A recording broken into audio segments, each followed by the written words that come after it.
Hey everybody, this is Rob and Jordan, and we are back once again for Archangel Inc. Live number 28. Jordan, how are you today? I'm good, Rob. How are you doing? Oh, How's pretty everyone good. out there too? We're doing okay. Knock on wood. So far, my part of Florida hasn't been too affected, but we're managing on the home front here pretty well. So thanks for checking in. How was Portugal on the other side of the pond there? It's good. I mean, still similar in lockdown. They Yeah, really don't want you to go out besides exercising and groceries. Kind of similar to back home, but right.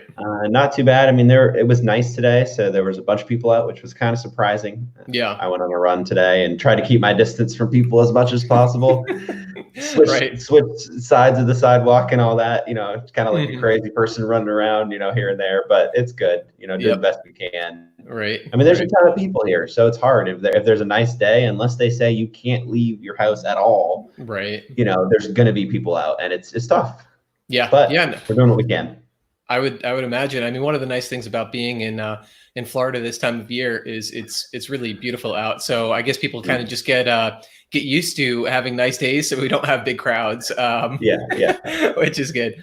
But okay, so tonight this was a topic that you brought up, and I thought it was a really good one, and it is how to engage our audience digitally. How to engage our audience online. Particularly when so many people are indoors, they're recreating outside less, and so they're spending more time online. How do you keep people's attention? How do you provide meaningful content and meaningful value to them? And so I thought that was a cool topic, and can help even if we're not in a position where we're all compelled to kind of be inside. It is really good to know new ways, new opportunities, new avenues to reach your audience, and kind of just Mhm. provide them something that's going to help them feel connected with you and want to support the good work that you're doing. So yeah, that's kind of the spirit of what we have here. Was there anything that you wanted to share as we jump in? No, we just wanted to talk about it because, I think it's a good question in general, like how do you engage your audience? Right. And I think we have an opportunity to really engage people while they're at home, but it's an opportunity mixed with everyone else is trying to do the same thing. We have the Hmm. same. I mean, me and you are both getting emails all the time from different companies. Our response, Walmart's response to Yeah. this Right. this crisis, and in my mind, I don't really care what Walmart is necessarily doing. I'm still getting the emails. Right. But it's just, we wanted to talk about just some ways that we can continue to move forward as entrepreneurs and authors. And Rob, actually, I saw today that we should link to in the bottom if we remember. Hmm. BookBub just released a blog on a similar fashion. They said, hey, what are authors still doing to market their books at this time? Yeah. A lot of people are in that phase of like, should I even ask someone and market? Should I even try to market my book? And Hmm. yes, you still can. I think you have to do it in the right way, but yes, you still can do it. Right. Obviously, we, as authors, we still have to put, food on the table as well and get an income coming in. So, Hmm. if we do it in the right way, and we never should be shoving our books in people's faces anyway. Right. But we just wanted to talk through some of those things, at this time. Yeah, absolutely. This made me think actually of a headline I saw. I didn't read the article, but it said that children's books in particular were up, like multiple 100%, Mm-hmm. 200%, 300%, something, pretty extraordinary. And, overall digital content was being consumed at a higher rate. So, there are still people borrowing, reading, downloading content out there, which is really great. But, particularly I would say for children's book authors out there, now is a good time. A lot of parents, a lot of families have younger people at home. They're school age children that ordinarily they're not the ones that are using the children's books and Mm-hmm. kind of kids resources for those are kind of centralized in classrooms. But if everybody has a classroom in their home, there's a real opportunity for those kinds of people to really reach out. And so like you said, for everybody who has a content creator who has some sort of audience that they're trying to engage, we should be thinking about ways to do that, and again, really just provide value to them during this time that we're kind of all figuring things out together. But but in particular, certain industries I would say might have an even bigger opportunity, and if they approach it well and with respect and deliberation and Mm-hmm. care and all of that, could be a really good way to kind of increase your recognition and reach more people that that are out there. Yep, totally. Right on. Okay, cool. So let's see. Overall overview, engaging our audience, and we thought it'd be appropriate to chat about how to engage your audience during this time when everybody is vying for attention. So yeah, like you mentioned, Jordan, really important. Everybody's kind of doing this. So how do you stand out a little bit? And then we have tried many of these ways ourselves. We researched a few new ideas that we might try later, and we have added some ideas that we've seen other authors and entrepreneurs use. So we just kind of want to go over those and offer a handful of different tips, 10 in particular, 10 ideas for engaging your audience. So I'll let you kind of take it from here, Jordan. Shall I just jump into the first one? Yeah, jump right in. And I'm glad we're doing 10. I know it was my idea, but I love the listicles. I love, thinking like, okay, let's talk through 10. Right. I think it's a good number, but yeah, let's do it. Cool. Right on. All right. So number one, we have, remember they are real people. Let's remember that. Jordan, what do you have to say? I just think this is such an important thing. We put it first because, and something we talk about a lot is, when you have customers and you have subscribers, you want to remember that even if you're trying to sell in bulk to your people and sending emails to your list, every single person that's reading your email is a person. And I think definitely at this time too, it pays to be a little bit more sensitive.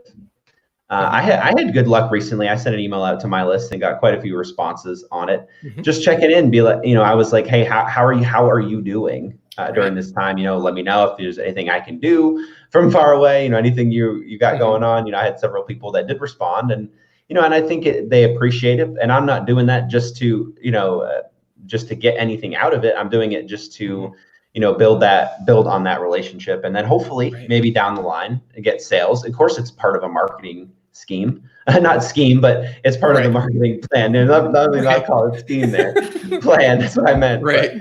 But, yeah, it's part of the plan just to build on that, build a brand. But I think you can do those things. You can do those things in the wrong way, but you can also do them in the right way too. And I think the right way is not to just stop. I don't think that anyone out there expects you to. During this time, I'm not going to email anyone for the next 2 months. I'm not going to try to sell myself. People understand that you have a business, and hopefully, if you are providing a good service to people, they're not gonna look poorly upon you if you're trying to get that business. Now, maybe this is not the time for overly aggressive marketing tactics and calling people relentlessly in their homes. I don't recommend that anyway. I don't like the cold calling or anything like that. But but anyway, back to number one. It's just important to remember that they are real people, and even though you're trying to sell them something and trying to help them, they may be going through something and they may just not want to hear it.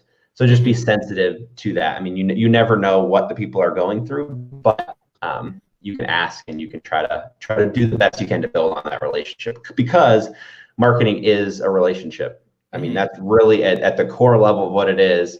You're trying to help someone else with something that you may have, but there's still a person on the other end.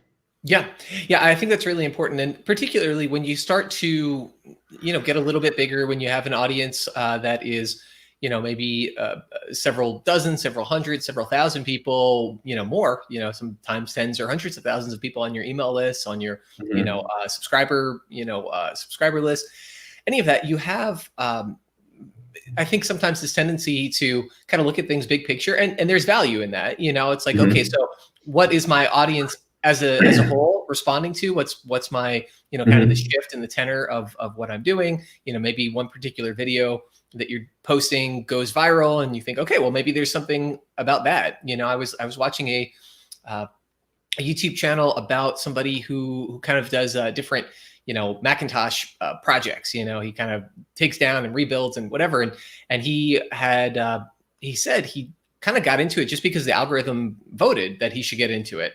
That people responded to that more than some of the other topics, and so he just kind of continued and did variations on that theme.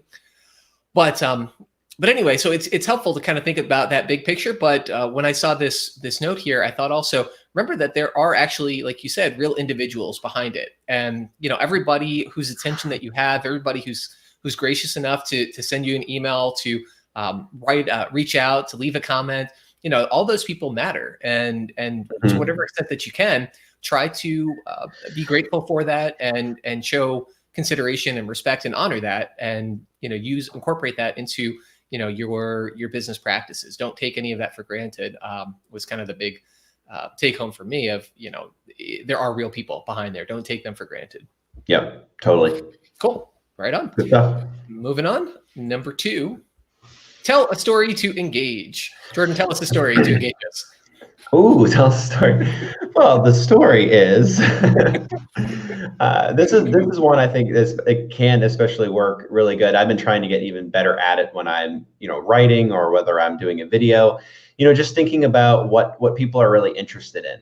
Are people, and it depends if you are writing a blog post that's like a how-to and it's a very specific thing, they might just want a quick thing. And I think you can still work in stories to that and engage your audience in that way. But I just think, the more I read and see this, I see this everywhere, people saying, hey, tell a story. This was one of the ones we researched. I'm like I said, I've been trying to get better at doing this and doing this even in all the emails I'm sending as well. But I have seen the power in it too. I mean, I know I'm still in the beginning stages of Toastmasters International. We've talked about that before.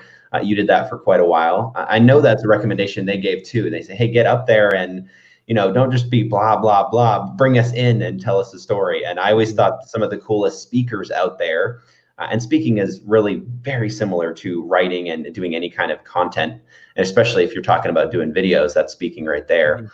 But just being able to bring your audience in and engage them. I mean, you think of any time you're going to go hear someone speak, or at any kind of occasion, you're going to remember their stories, even if they tell you a little 30-second story about something they did that morning. For whatever reason, that's just a lot more memorable than someone getting up and saying, you should do this, you should do that, and then do this.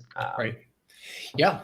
No, I think it's really, that's a great point, that stories are effective ways to hang details on, like when you have a big narrative or a picture of what's going on, some arc to, the story of what you're saying, all the details can kind of, it's easier to put them in context and remember those. It's harder, for example, to say, okay, so, I don't know, I'm trying to think of a good example. So on Amazon Kindle, here are the different steps. Here are the different regulations. Here are the rules that you have to abide by. All of that, could seem pretty opaque and hard to make sense of. But if you're like, okay, the whole point, the reason we're doing everything, the reason Amazon has its policies in place is they want to ensure that there's good quality getting to people and that people can trust what they're doing. It's like, okay, all of a sudden, all of the particulars about the way the files need to be formatted, about, other people not accessing your account, about, X, Y, and Z. There's kind of a story to put it in context and make sense of it. So, you could give an example potentially in that situation. You could give an example of when you read a Kindle book and had a really bad formatting experience, or something in the book really didn't work for you. I mean, you don't want to make something up, but maybe you do have that. I mean, I've read Kindle books before that I'm like, man, like who formatted this? Like this is a professional book, from a publication, and it's just it's not done very well.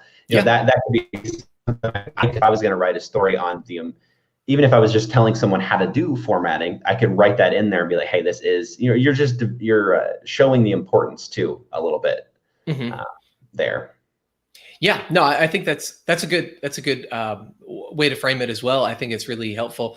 When you say, hey, listen, there's this thing that we're expected to do, and here's why. Yeah, let me tell you about the time that I downloaded this product and it wasn't anything like I was expecting, or hey, I ordered this, got my book fulfilled from this distributor versus the other one, and one of them used appropriate packaging and the other shipped and it ended up damaged, and the customer didn't just blame Amazon, let's say, or whoever the distributor was, they blame me. So this is why good packaging is important, whatever it is.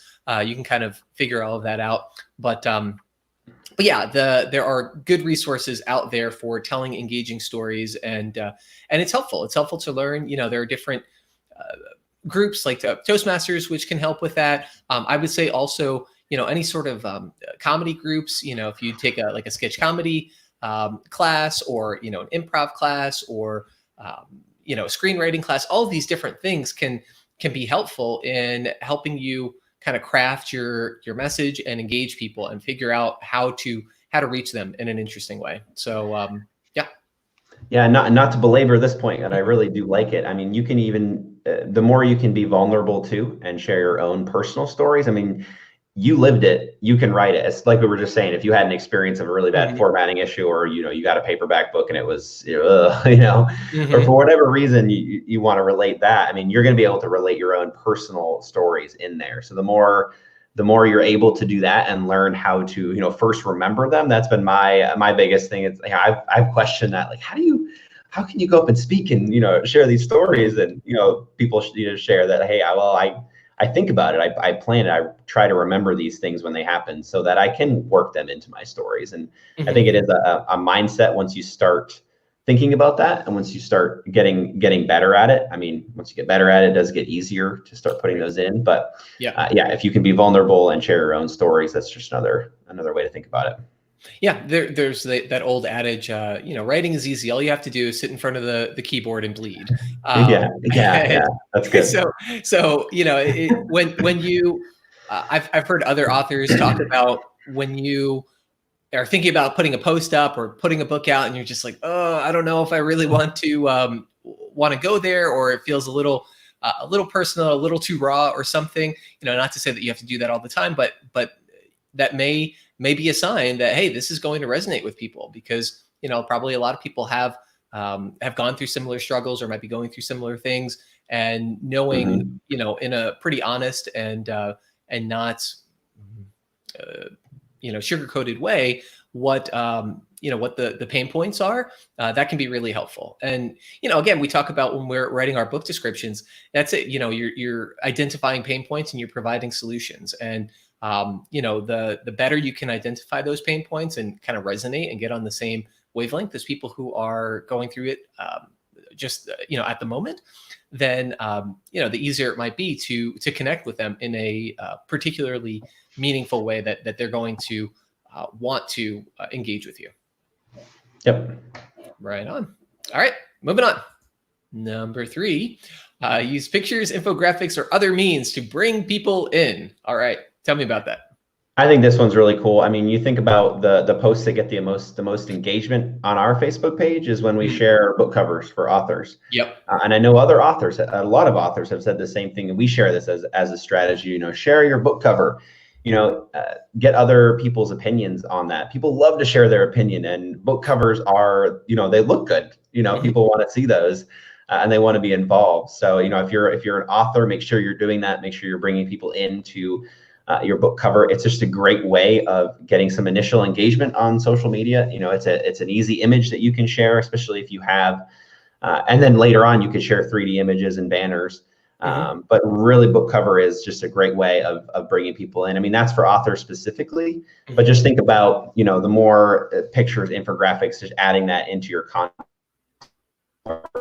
are possible to break it up. Yeah, you know, I know that that infographics in general can be really good. I mean, even if it's as simple as, you know, like pie charts, and it's easier to visualize and make sense of something if it says, hey, you know, 75% of people do X, and then you see a little Pac-Man, you know, looking figure, versus just a line that says 75% of, you know, the audience responds in this way. It's yeah, it's just compelling. And obviously it is an art and a craft as well to come up with those things, you know, infographics in particular, but any sort of image, especially original image that you can create, is helpful. You know, picture conveys 1,000 words, right? And the more you're able to do that, the more you can get people kind of thinking and, you know, kind of implant your vision, your creativity, you know, your message, your story inside of their mind in a way that almost they can't reject. You know, like the writing on the paper, you know, it is. They can read those words and, yeah, that makes sense to me, or that doesn't make sense to me. But an image is an image; it stands alone, and, you know, it can kind of just get right to, you know, right to your mind, and that's helpful. You know, particularly if you're doing it well and hopefully with integrity. Yeah, and I was just thinking too about, we were talking about this a little bit earlier about just the different ways we're talking about different ways to engage with your audience, but you could start doing more images or more infographics, and another type of vision, other types of imagery, Mhm. and maybe you're really good at that and you really like it. You really like creating infographics. And then maybe your audience really likes that. Maybe your niche is very much inclined to that. If it is more how to, or whatever, if it works with infographics and you like making them, then you have your thing there. Right. And maybe you can just spend more time doing that, especially if the thing that you're doing is really going to help your audience, and they really enjoy it, and you enjoy creating it, it's just going to be a really good mix there. And Right. sometimes we don't know that until we try. I think sometimes we do get locked into these, well, I either have to write or I have to make videos. And that could just be part. I mean, a lot of the content out there is video. It's writing, it is images, but there's always different creative ways that you can engage your audience and get yourself out there. But you don't, I never prescribe to the fact that you have to do one thing. Right. If you jump into this and you're like, okay, I want to blog, I have to write. I think maybe if you want to, but if you really don't enjoy that, and your niche maybe isn't just as inclined to writing, it may not work out in the end. I think that's where it can be really helpful to experiment with some of these things and just try your hand and see. Because like we said, even if you're like, I don't know if I'm going to like that, you don't know, maybe you will, and then maybe your audience will even more. So. Yeah, and the whole idea, at least as far as I conceptualize it, with offering 10 different ideas and options for engagement, is you can try a bunch of different things, throw them against the wall, see what sticks, and see what resonates. And you may try 7 or 8 of them and think, nah, not really for me. But one of them that maybe you were expecting, or maybe you weren't expecting, to be the real standout. That might be it, and that might be the one you're like, wow, this is good. Let me keep going. Let me see how far I can take this. So again, just different ideas, different ways to engage people that aren't just kind of twisting your arm and forcing yourself to write another Facebook post, or to write another blog post, or to put up another video, or to any of these things. It's like, okay, how can I approach it from a bunch of different angles, and then let the audience kind of dictate to me what they like and what they respond to. Yeah. Good stuff. All right. Cool. Moving on. Number 4, ask good questions. Jordan, what are some good questions? What are some good questions? Isn't that a game? Like you just keep, you can't say, like, you can't do a statement back. You have to keep answering questions. Oh, is there? That's fun. I don't know that one.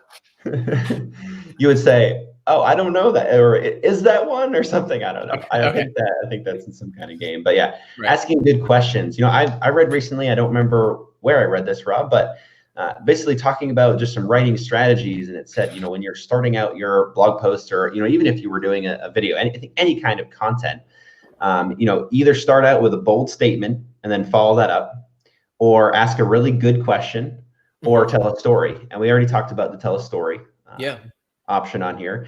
But yeah, asking really good questions. I think a lot of times, one of the best reasons to read and really devour new content from people is that we don't always know what questions to ask. When we're starting out, we don't know all the specifics. You don't know what you don't know. You don't know what questions to ask. And I think that falls on us as content creators to, in some ways, do that for our audience. Asking those really good questions, and have you thought about this? And just really diving in, and that shows that you're diving in really deep to your niche and answering whatever question you're trying to answer with your content, is by putting those questions in there, rewording them in a way that your audience, oh, I didn't know I was thinking about that, but now I am. I can't wait to finish this. Right. Listen to the rest of this video, or read the rest of this blog post. Now I want to know the answer to my original question, but now I have some additional questions as well. Yeah. I think that's great, and it is engaging, and that's something that I see. I know you've done with your email list. I know others have done that as well. You'll ask a question at the end. Hey, tell me what's your favorite book? What's your favorite wintertime song? What's your favorite birthday memory? Yeah, something like that can help people provide a reason to engage with you. In fact, this makes me think I saw a video with Dale recently where he encouraged everybody when they're using their comments or engaging with their commenters on YouTube or Facebook or wherever to try and follow with one, a response for every person, but two, ideally a question. Hey, what'd you think of that? Have you tried Kindle? Kindlepreneurs, book sales tool. Did you find it helpful? Just anything to get them to think and want to respond. And just that act of responding can help them feel a little bit more attached and connected to you, rather than if you didn't add that prompt, then maybe they'll respond, maybe they won't, but they just don't feel as free maybe to engage. And so it's just an opportunity, an invitation to, hey, I'd love to hear from you. Tell me more. Yeah, I really like that as an idea. That's really cool, because you think about, at the end of content or end of whatever you're doing, put in some kind of call to action. Hey, what did you think about this? But I really like that even in the comments, when people jump in, and respond about one thing, it doesn't mean you can't ask them a good question to dive even deeper. And what do you really think about this? Or how would you use this in a different scenario or something like that? That's really good. I like that. Yeah, I agree. Cool. All right. Shall we keep on trucking here? Let's go. Number 5, conduct a poll. Both Twitter and Facebook offer this feature. So tell us about polls, Jordan. Yeah, I think these are really cool. I think you can use these in, you could use this as part of a book cover reveal or something like that if you wanted to use it for that. But again, if you know the good questions to ask, you can ask your audience and put it out there and have people comment back and forth. That could be a really good way to engage people. We've seen people do this. I'm sure you've seen polls on Facebook and Twitter too, and I think they can be a really good way, because again, it's engagement is getting people involved, and we are responsible for that. I know sometimes I think I wish people could just get more engaged and be more involved in this. And the onus of that really does lie on the content creator. Because you have the same thing if you're browsing through Facebook or even browsing online. You're not going to click and stop at everything. It's on. We want to be entertained or to get the answer to things or whatever we're looking for. It's on the content creator to get us, and then to answer those questions or to entertain us. So I think just be thinking of that. And that was kind of a side note to this one that wasn't necessarily had anything to do with conducting a poll, but I was just thinking about it. Because I think it can get easy to think, I'm gonna conduct a poll. And you put it out there and then no one responds to it. I mean, I think that can be tough, but don't let that defeat you. Just think of a different question or do it in a different way. Yeah. And, I think one of the things that polls do is they lower the barrier of entry for participation. People can simply click and move on, or, click and scroll through the comments and defend their selection.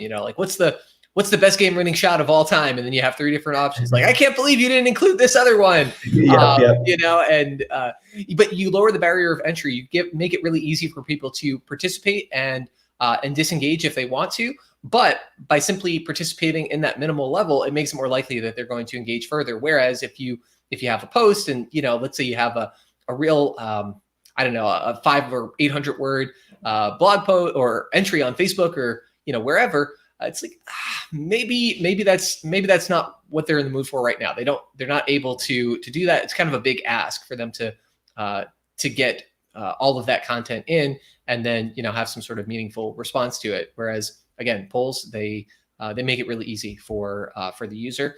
And like you said, the whole point is engagement. How are they going to interact? And some people will interact at a pretty low level. Some people will interact at an intermediate level, and others in a more really active level. And so just reaching those introductory level kind of engagers is really helpful and can kind of build momentum and get the ball rolling. Yep. Right on. Cool. Moving on. Run a giveaway. Yeah. All right. I always like free things, or I like things, going out. Tell us about giveaways and how they can help build engagement. I mean, I think giveaways are really cool. Like you said, I mean, I like winning things too. It's really, as if we're talking about barrier to entry, barrier to that engagement. You know, it answers that question, what's in it for the person? You know, hey, I have an investment in this. I could potentially win. You know, we've given away books or Archangel Ink t-shirts before, and people seem to like that. And that's cool. We've done that here. I think it really is a good, as far as strategies go for really just building that engagement. It's not something you want to do every day. You know, you don't really want to get people used to only ever receiving something from you. Because I think that you can just feel like a contest, you know, website. I mean, you don't want that. You still want people to think of you as a business. So I think you do have to be careful, especially if they do go well. You don't want to do them all the time. But I think as far as like fun things to do, and during this time too, I think would be a really, really cool thing to do. You know, run a giveaway. You know, say, you know, you'll donate $50 to a charity, or you know, if someone can match it or something like that. I don't know how that would work, but that could be your giveaway. You know, if this book cover wins, I'll donate to this charity. I don't know. You can be creative with it. I think but you can add giveaways and add that personal investment to your content. I think could be really, you know, could potentially be exciting. Yeah, I like giveaways because, as you said, again, the whole point is, all right, how can we get people engaged? How can we get people talking about it? How can we get people sharing it and kind of doing some of that legwork for us? And, you know, there are different ways to do it. I've seen some giveaways where there are several different ways that you can participate, and each different way gives you an entry, you know, into the tab, and then it's randomly selected. So it's like, if you like the Facebook page, you know, that's one entry. If you, you know, share a post, that's another entry. If you, you know, subscribe to the Instagram page, you know, whatever, all these different things. And so at the end of it, you know, you have several different ways that people are motivated to participate and, you know, get a hold of you. And if you offer something that's really helpful and really valuable to them, then that's really, that can have dividends wider than, you know, just making that one thing available, you know, for sale. So yeah, I just think it's a cool idea. Giveaways might be another option out there for folks, especially, you know, the people that we deal with are authors. So, you know, what's your favorite book, or what's the favorite couple of books that you've published or that other people have published? And, you know, it's an easy, there's an easy tangible good that you can deliver, or even digital good, you know, and you know, if the case may be. So yeah, giveaways. Good. Yeah, you could do a group giveaway too. You could contact other authors and say, hey, I want to do a giveaway. Are you willing to be part of this? I'll buy your book and put it in this package. I mean, that can serve the dual purpose of relating with other authors in your genre, or just other authors in general. You know, let's stick together. I think that is a you know, a really potentially huge thing. Right. You know, you're killing two birds there, because you're building relationships with other authors, and you are running a giveaway. Maybe your giveaway is getting more subscribers and reaching out to people that don't already hear from you, or maybe it's just a giveaway to your audience. I think both can be really good ideas depending on the situation. Yeah, like you said, I mean, you can kind of cross-pollinate audiences, or just kind of deepen the relationship with your existing audience. Like, hey, you know, everybody who signed up to my email list is automatically entered. You know, if you'd like to, you know, this thing that I'm giving, it's whatever, this new giveaway, this new promo. So cool. All right. Anything else that you wanted to share on giveaways? Nope, that's good. Let's jump on to this very platform, this very medium that we're using right now. Use video is number 7. It is more shareable, and we are hardwired to respond to it. So I have a couple of thoughts, but I'd like to invite your thoughts first, Jordan, and then we can kind of dive into some of the things that I found upon further research. Yeah, I think just video is really good, especially if you're doing it in addition to other forms of content. You know, whether your content is just blogging, or, you know, whatever, speaking or anything like that. I think adding video on top of that can be really huge. It's not something that everybody is doing yet. I think there's still a lot of people do have a fear of public speaking, and I think that can carry over into, I don't want to jump on a live. What if I say the wrong thing?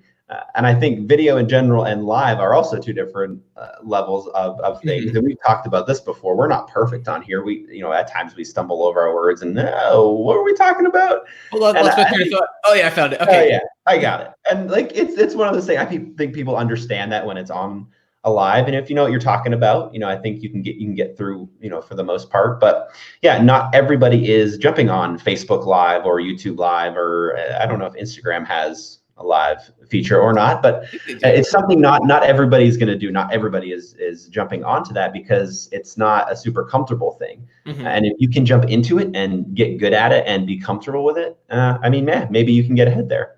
Yeah, yeah, absolutely. It's just like some of these other avenues.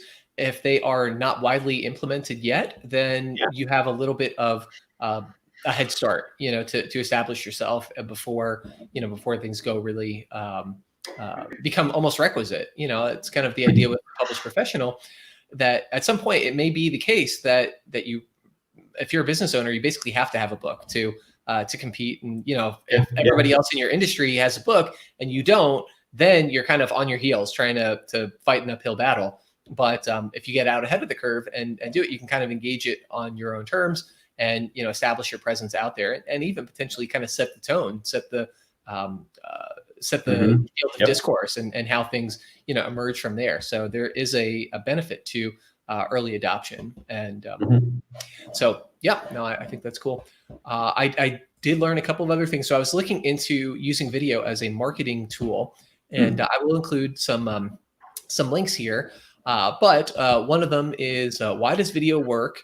And then the answer is it's all in your head.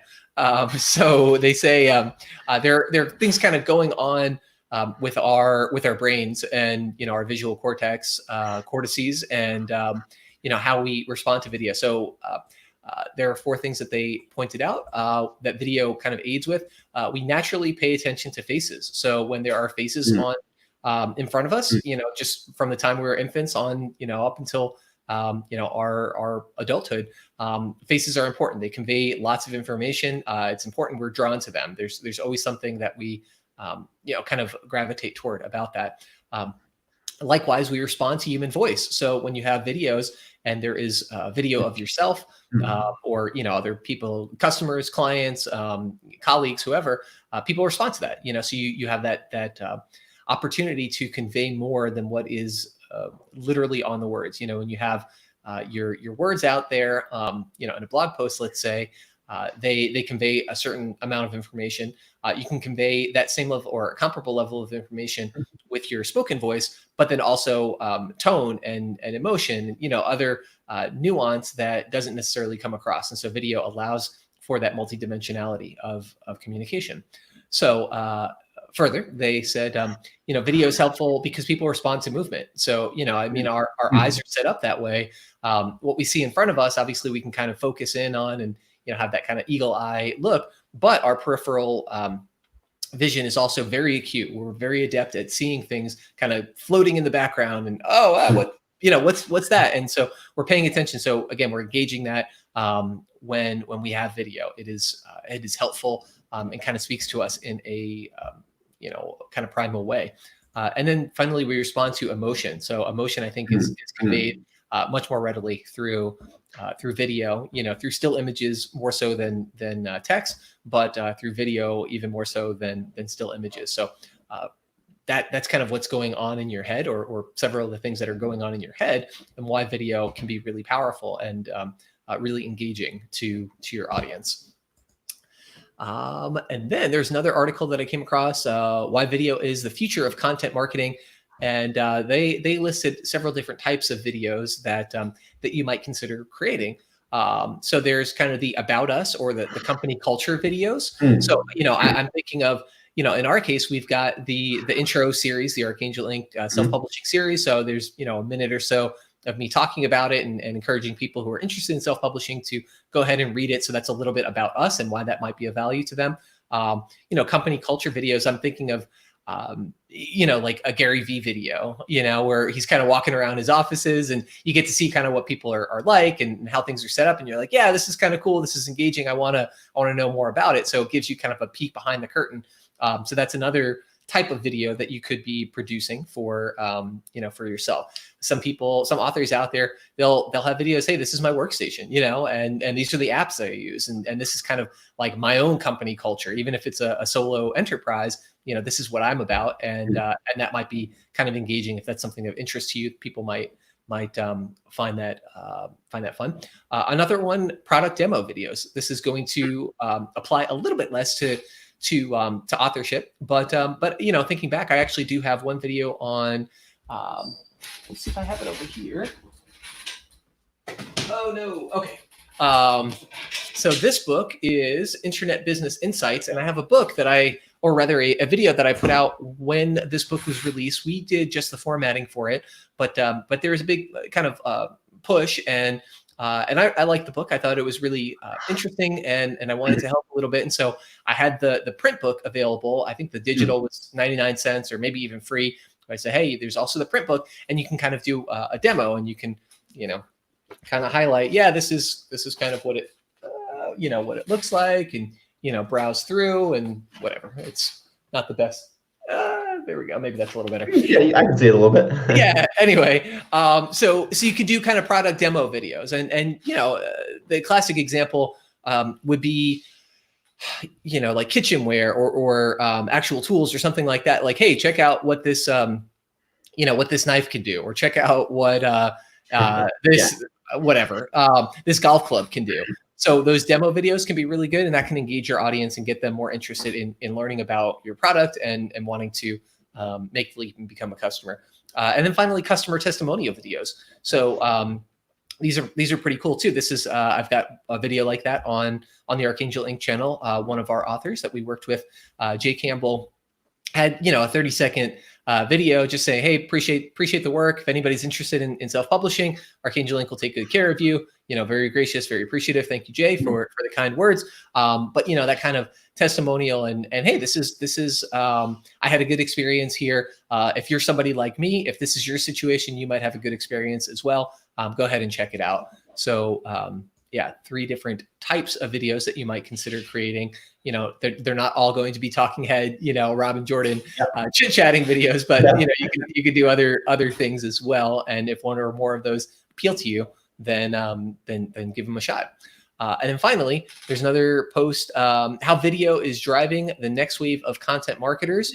So it just had some interesting stats I found on video and kind of search engine optimization. So one of the stats was 86% of YouTube viewers used the platform to learn new things, and they consumed an average of 1.5 hours of video content per day. So there's a big need for that right now. Obviously, again, the people that we're working with in large part are writers, are print and digital word creators, but people are often really looking for good information, for helpful information, and there are different ways that you can approach it. One of the recommendations I saw years ago, and I thought this was really good. If you're just starting out, say, hey, 5 good ice cream shops in this neighborhood, and go use your own local knowledge, like make it really specific so that you're going to rank a little bit higher. If you say 5 good ice cream shops, well, there's a million different competitors, but if you say 5 ice cream shops in Lisbon, maybe there's that many fewer.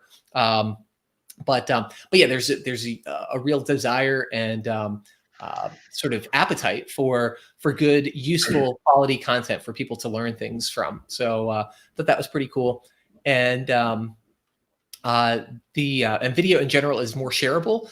It is more memorable. And the pages with video are 1.5 times more likely to rank on the first page of Google searches, than pages without. So if there are comparable pages, one with a video and one without, having video content on there makes people want to click on it, makes people want to engage with it. It makes them, presumably have longer staying time, screen time on that page before they click through and go somewhere else.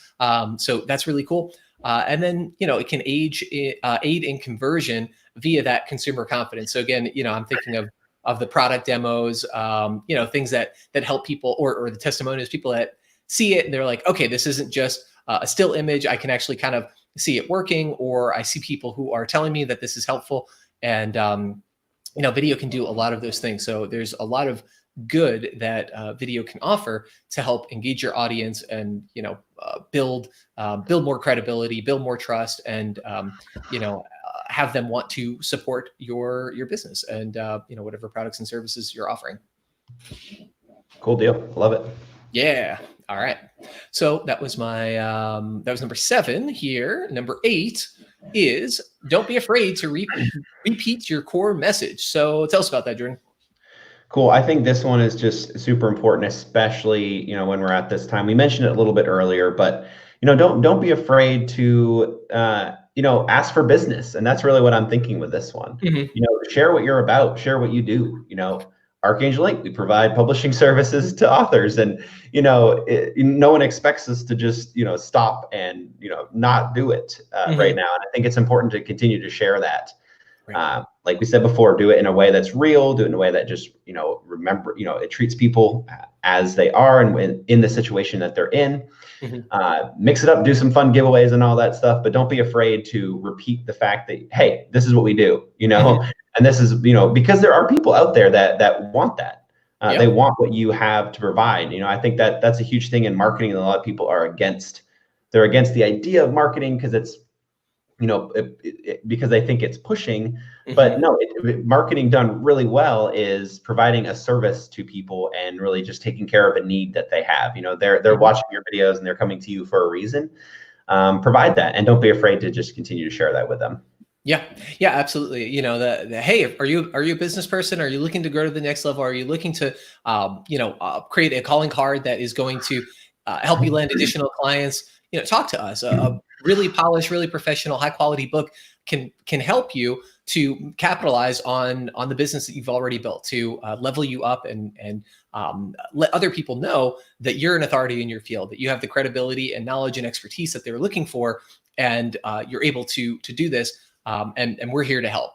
Writing a book can be a daunting process, can be a really fun process, and a really profitable process, in terms of widening that consumer base. But there are some landmines and, some things that might not be easy about it. So talk to us. We're here to help. We've got a bunch of free resources. And if you want to have a 30-minute call to chat a little bit about what we might be able to do for you, we'd love to chat as well. That's kind of the spirit that I approach it with, and that's the mission of our business and why we're here. And we don't hesitate to convey that.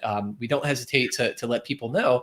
And again, for my own perspective, I like to have those outs. We're not twisting people's arms. We're saying, hey, we've got some free resources. If you're not in a position, to buy these services from us and for us to give you our full-time dedication and focus. And that makes it a little bit easier for me as well. We've got obviously we're producing, 30 or 60 minutes of content every week and asking for questions and soliciting things. So, we're doing everything that we can to provide value for folks. And at the same time, when they are ready to have a really high quality, professional book production process, we're here, and hopefully everything that we've done, all the value that we've provided, all the resources that we provided are helping them to remember us and decide, yeah, these are the folks I would like to work with them. Yep. Cool. And then we've got another note in here. When you have something good you want to share, find variations of your theme and share it often. This was kind of my wording, or how I interpreted, that point. And this was something, again, that I heard from, that YouTube creator. It's like, oh, he did really well by having that video about buying and repairing an old MacBook that he got from eBay. And he's like, okay, so maybe people are interested in that. Maybe people are interested in finding out about, low cost, ways to get a MacBook or build a Mac machine, or, whatever your topic is. Figure out, okay, people are responding to this. Are there other things that are adjacent to that I can talk about as well, that I can riff on? And 5 again, like 5 marketing tools, maybe 5 marketing tools for people who hate video, could be another one. 5 marketing tools for getting, for the guest blogger, whatever. You can have different variations on it and provide content that's going to be a little bit more focused, a little bit more tailored, still carrying your same core values, your same core message, and the gist of what you're about, but you're packaging it in a way that is going to be really targeted and talking to the specific needs of specific demographics. And that can be great. And again, you're kind of repeating your core message in a way. Like, again, the whole thing, don't be afraid to repeat that core message, but you're also tailoring it and speaking to the people who may not have found you just yet, but that one specific video, that one specific take on it is exactly the entry point they need to realize that you are the resource that they've been looking for. Yep. Cool. All right, moving on. We have number 9, and we do these fairly often. Number 9, use GIF posts or GIF posts. I don't know. How do you say GIF or GIF? I say GIF. It's okay. It's a battle. It's a raging battle. I know. I think I say GIF too. Anyway, use GIF posts. People love this. Ask for comments in GIFs only. I'll let you riff, and then I'll share my thoughts. I think it's a fun thing to do. It's especially if your brand is to not be 100% serious all the time. You, like we said before, you want to share your message and what you have. But also just give people an opportunity to engage. And this is just a fun way to do it. I almost put this on here as just a bonus one. Mm-hmm. But it is a good way to get some engagement because people like that. And I think this could be extrapolated to other different types. You could say, you could post a short video and say, hey, people respond, but no commenting allowed. You have to comment in a video form, or mm-hmm. you could change it up, or you could respond, but only respond in like haikus, poems, or something like that. Yeah, that's cool. Anything like that would fit your brand. We could ask. I was trying to think of an example that's specific to authors. I couldn't think of one right off the top of my head. But anything like that that's a little bit unique, that's a little bit more than just like, hey, what do you guys think about this, or just putting content out there and expecting people to respond to it. You always want to be thinking about, and this is potentially getting to the next one, so I'm not going to give that one away. But yeah, just be thinking about what's going to engage your audience, and if they really, really like putting GIFs, give them the opportunity to do that, but don't overuse it either. You don't want to put it out there every day, and then people are just going, well, they're just a funny business. No, that's not the brand. Then maybe that's not the brand you want to show. Right. Yeah, I agree. You have to have something that's going to be on brand and on message for you. Something like a financial advisor, somebody that's more serious. I probably don't want to see on their Facebook page that they're telling people they can only respond in GIFs. It's like, wait a second, you've got all of my life savings. What are you doing? Like, why are you saying this? Okay. Around. Right. Versus someone like us or a lot of authors, or particularly like children's authors or people involved in different types of material, you can do that. But I think your recommendation to kind of figure out what might speak to your audience is cool. Like if you have a poetry book, you say, hey, you can only respond in rhyming couplets, okay, or I mean, you probably don't want to make it too hard, like only iambic pentameter. Sorry, unless you're Shakespeare, that might not come off too easily. But yeah, like, only respond in haikus or emojis, or like your answer can only have no more than 25 characters. So you have to figure out whatever different things like that can be kind of fun and gives people a little bit of a challenge. Does lower the barrier of entry to some extent because it sets some limits for them, but it also elevates the difficulty level because that's something that maybe they're not doing all the time. So anyway, I thought that was kind of fun. And, so it's not just GIFs, but some sort of, novel way of asking for engagement back would be great. All right, moving on. I think number 10, are we all wrapped up here? Let's go. Number 10, keep your readers' needs paramount. Put yourself in their shoes and then provide that type of content. So I think that's a really good thing to keep in mind. So I'll let you start on that. I think that's just a really good sum up of everything we're talking about. I think it really fits into what we were just saying with the GIF posts or haikus or whatever you're going to do there. What is going to work for your audience? Like Rob said, if you're a financial advisor, you may not want to be putting humorous posts on there. But if your brand is like the goofy financial advisor, that wouldn't really work. But if that was your brand, then yeah, you could put stuff on there if it works for your audience, if they like it. Maybe you can mix the waters there. Post maybe there's a financial advising graphic novel or a comic strip or something like that. I don't know. Maybe there is, or maybe you could create that. I don't think everyone into finances or every financial advisor out there is the most serious person in the world. I think that's the good example as far as like something you want people to be taking seriously. Right. But there's always different ways of doing the same thing. And I think that's just something to think about too.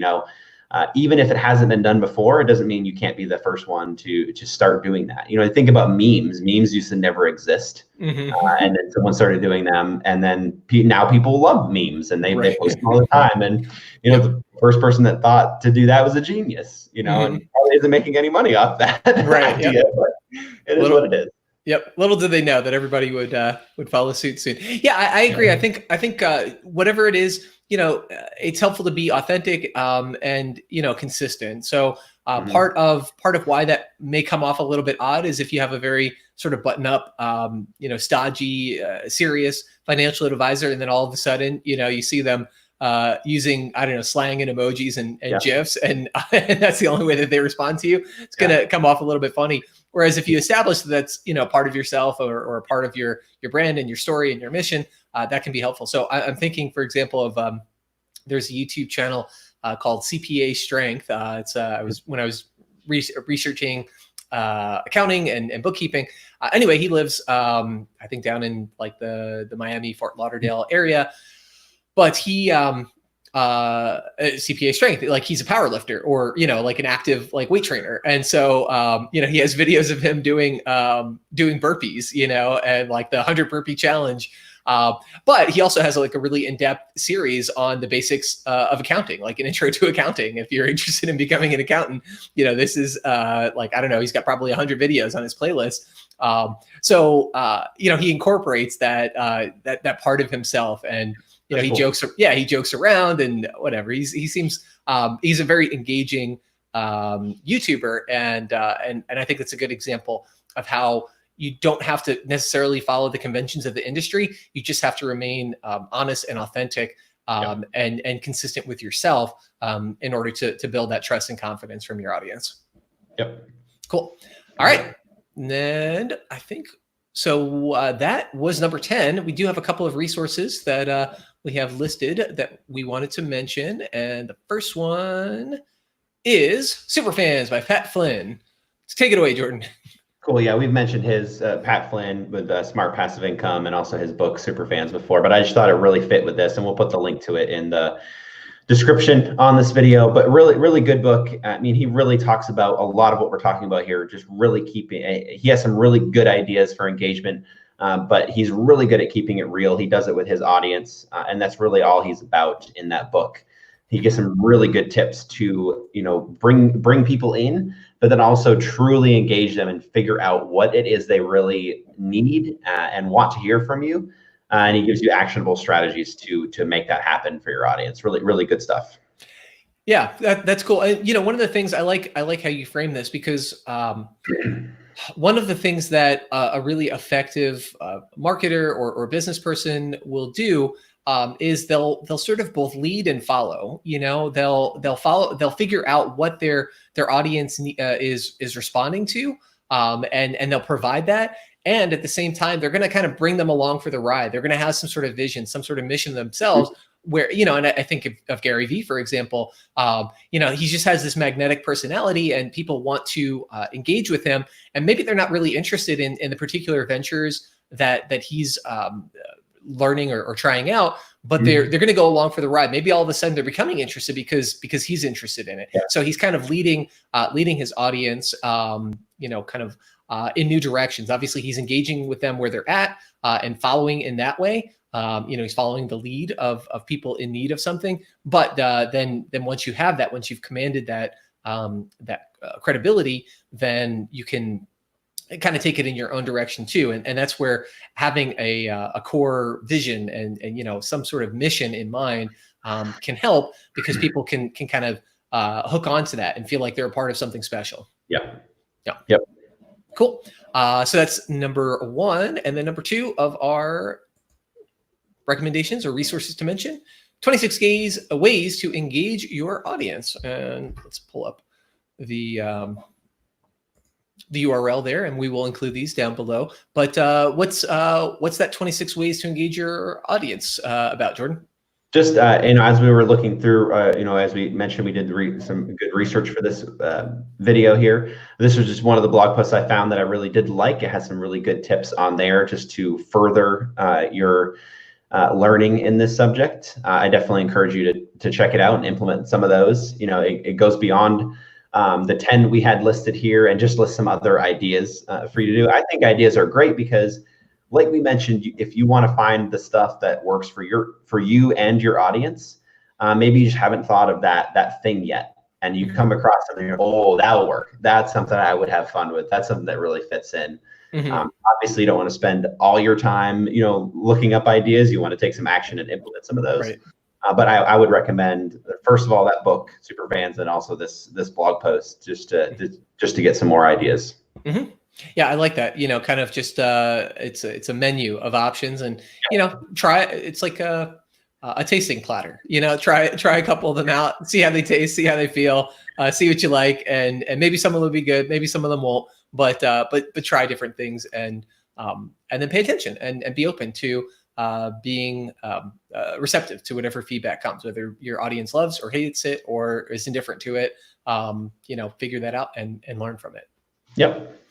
Cool. Good deal. Well, I think that's all I've got for tonight. You know, we were, again, our overview, just engaging our audiences, you know, particularly when lots of people are vying for their attention. You know, how do we create things that are helpful, and hopefully in the course of this stream, we've gone over some different ideas, got your, you know, got the viewers out there, got your minds kind of percolating a little bit and inspired a little bit that, yeah, okay, that's kind of cool. That doesn't seem like too much. I think I can try that. And, you know, I would encourage and inspire anybody who's watching this to, you know, in the next week, give one of these a shot, you know, jump on, you know, jump on Facebook Live for a minute. If that's something you've been thinking about doing, but haven't quite gotten there yet, or, you know, have some sort of, you know, GIF or poetry only response, or, you know, anything like that. And then let us know, comment down below if you're able to try that out, what sort of engagement you had, how it went for you, if you liked it, if you enjoyed it, if it felt weird or awkward and I'm never doing it again. You know, we'd love to, whatever it is, we'd love to hear more. Anything else that you wanted to add, Jordan? No, that's it. I really like this one. Good stuff. Cool. Appreciate it. Thank you so much. Everybody out there, please stay safe, and we will see you folks next time. Yep. Catch you guys later.